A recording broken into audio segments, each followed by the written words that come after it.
Have you ever looked around at the life you have built and quietly wondered, is any of this actually mine? Do I actually really want any of this? Then today I want to tell you the story of how I lost myself completely and without noticing. Because my people-pleasing tendency, my fear of rejection and anxiety, made me put other people's opinions and preferences over my own for so long that at the end of it, I had no idea who I was anymore and what I actually wanted. But I also want to share with you the two key insights that made me rediscover who I truly was underneath all the pretending and masking and pleasing others.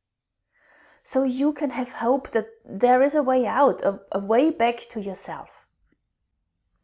I am Dr. Berni Sewell, a health scientist, energy healer, and someone who spent the better part of 30 years handing my sense of worth to other people and hoping they would take good care of it.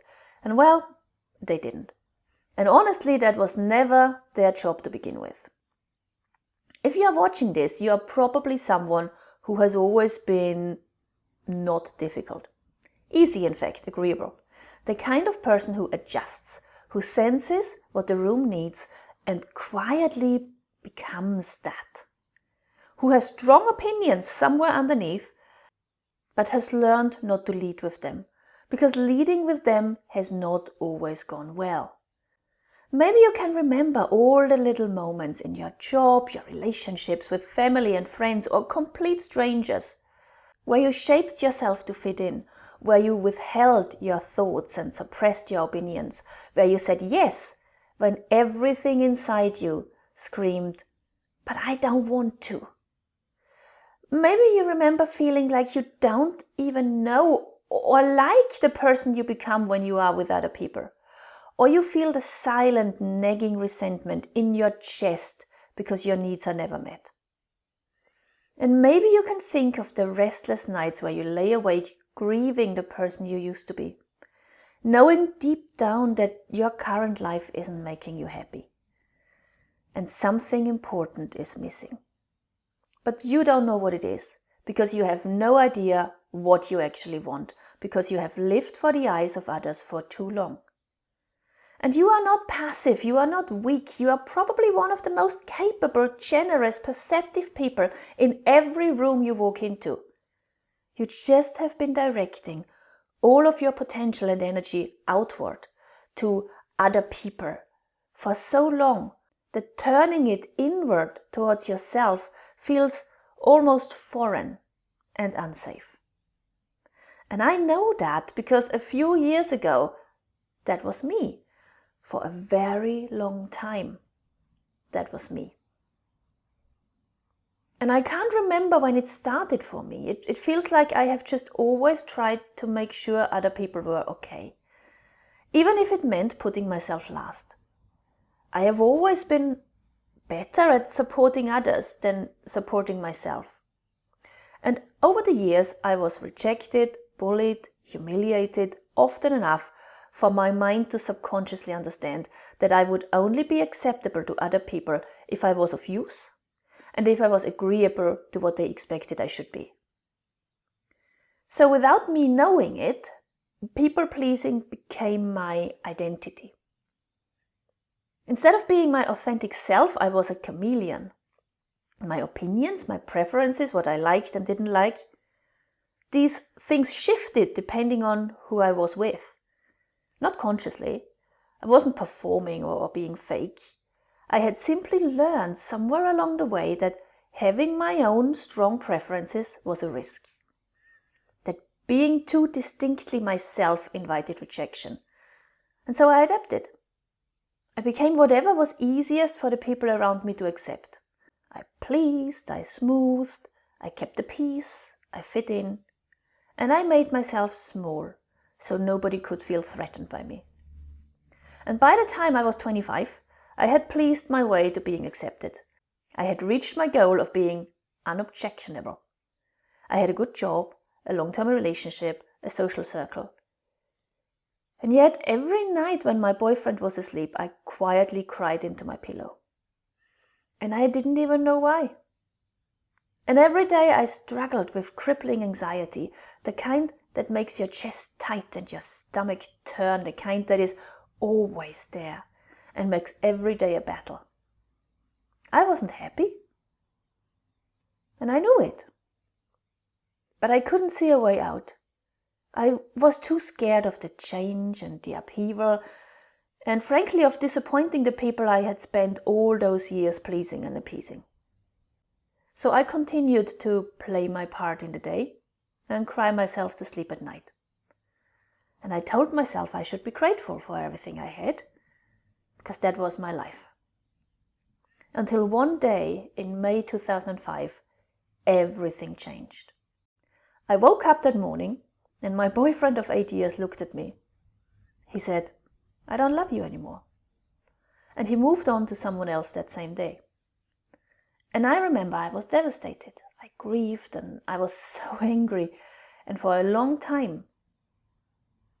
But more than anything, I remember standing in front of my wardrobe in my little tiny flat in Vienna a few days later.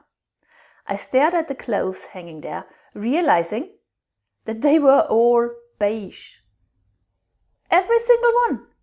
Every t-shirt, every jumper. It was a wardrobe full of beige.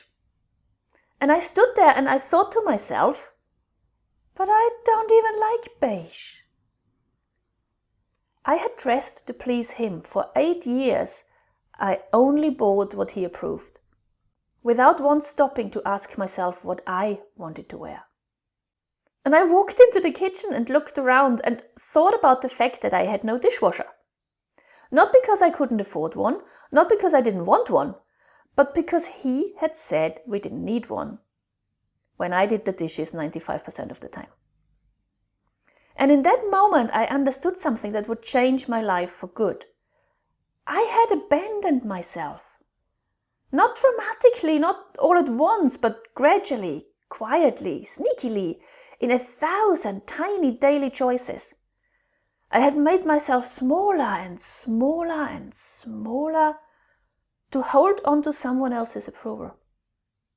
And I hadn't even noticed it happening. I had morphed myself into someone who solely existed to please another person. And it was neither my fault, nor was it his. It just happened. Because I was so scared of rejection that I rather deserted myself than risk being deserted by other people. After that fateful breakup, I spent the next year finding myself, genuinely. Figuring out what I liked, what I thought, what I wanted. I bought a dishwasher, and I felt better, more grounded, more like a person who actually existed in her own right. But the anxiety was still there. And the people-pleasing was still there, quieter, but there. Because while I had seen what I had been doing, I still didn't understand why. And the why came a few years later. I had just moved from Austria to the UK. I had been completely uprooted, struggling to find my footing again in the new surroundings with new people and new boyfriend.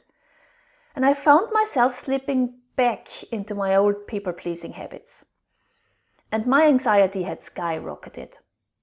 It was so bad that my mum forced me to see an energy healer, despite my protests that I was a scientist.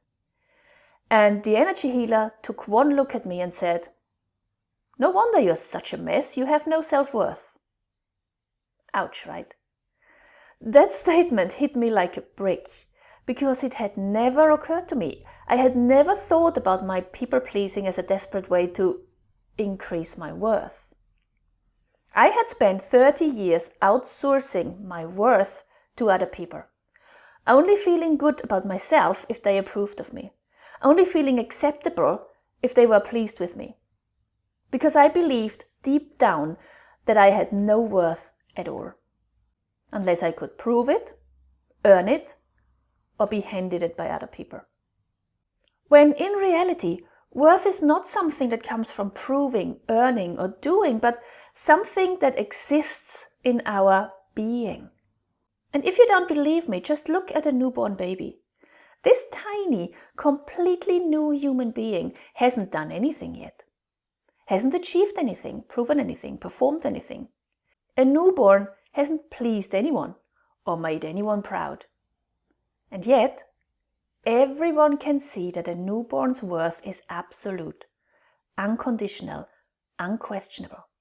They are worth. Not because of anything they did, just because they exist. Because they are there. Because they are them. They don't have to earn worth. They don't have to distort, morph, and adjust to be accepted. They don't need to abandon who they are and what they want to deserve love.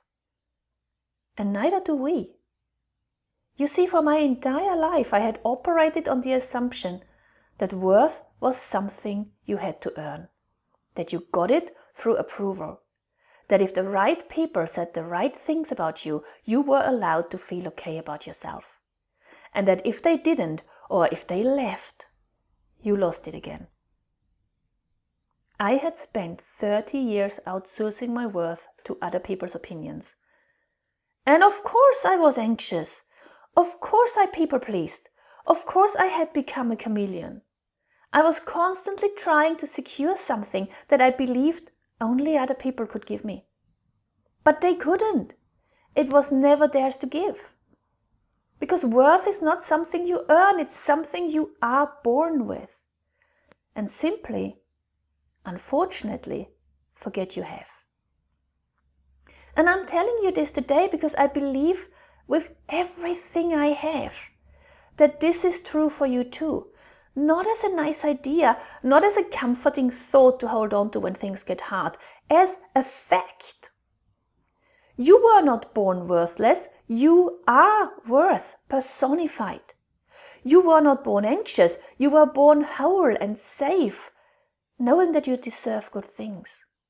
You were not born a people pleaser, you were just taught that love had conditions and you adapted to survive them. And here is the part that changes everything, practically. If you did not lose your worth, if it is still there underneath everything that covered it, then the way to a happier life is not about building, earning, pleasing or proving. It is about uncovering your true self, knowing your true worth and returning to something real. It's about coming home to who you already are, rediscovering what you want and feeling safe and good enough the way you are with all your opinions and preferences and everything you want and like.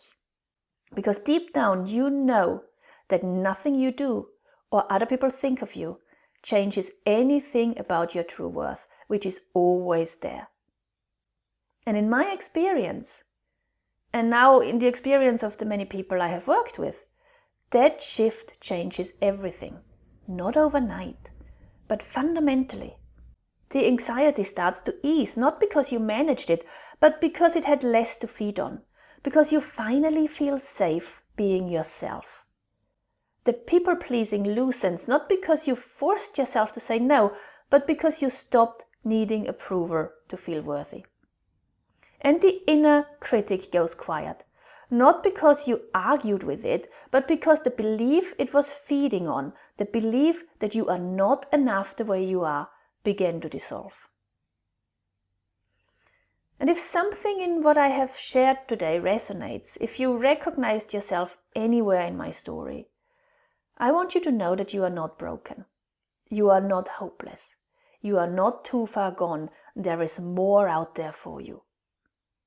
Because you are just buried somewhere underneath other people's opinions, thoughts and expectations that you thought would make you worthy.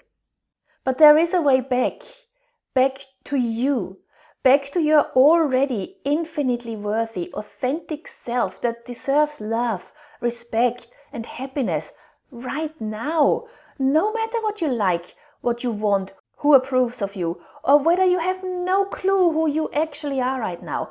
That's okay.